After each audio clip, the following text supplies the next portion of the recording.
Ξεχάσατε τα κλειδιά σας, κύριε. Σε με μιλάτε, δεν άκουσα τι είπατε. Ρωτάω, ξεχάσατε τα κλειδιά σας. Όχι, τα κλειδιά μου εδώ τα έχω, γιατί.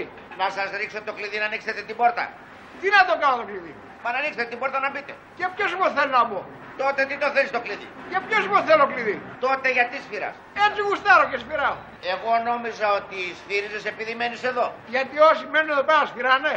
Όσοι ξεχνάνε τα κλειδιά τους σφυράνε και τους τα πετάμε. Αφεντικό, όλο οι διαιτητές φαίνεται θα μένουν εδώ, τα τσιγάρα τους. Δεν μπορώ να καταλάβω τι γίνεται. Κάποιο πρόβλημα θα έχουν και δεν μπορούν να το μιλήσουν και το σφυράνε. Δηλαδή συνεννοούνται με το σφύριγμα. Έτσι φαίνεται. Για να σου ρίξω μερικά άτομα, θα καταλάβεις. Για ρίξε.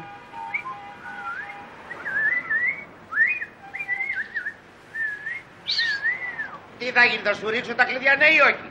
Δεν βγάζετε το σκασμό, λέω εγώ, μεσπεριάτικα, που έχετε ξεσηκώσει τον κόσμο και δεν μας αφήνετε να κοιμηθούμε. Τι διαμάρτυρες εσύ, κύριος παιδάκι μου. Καλά, τι διάολο θέλετε. Εγώ δεν θέλω τίποτα, ο κύριος από τον πρώτο κάτι θέλει. Τι θέλει δηλαδή. Θέλω να μου ρίξει το κλειδί της εξώπορτας να μπω μέσα. Γιατί ξεχάσατε τα κλειδιά. Εγώ όχι. Λοιπόν.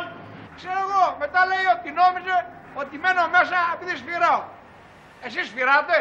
Εγώ γιατί να σφυράω. Επειδή μένετε εδώ. Δηλαδή, όσοι μένουν εδώ σφυράνε. Ξέρω εγώ, έτσι λέει ο κύριος από τον πρώτο. Τι λέει δηλαδή. Ρε δεν πάτε στο διάολο, λέω εγώ.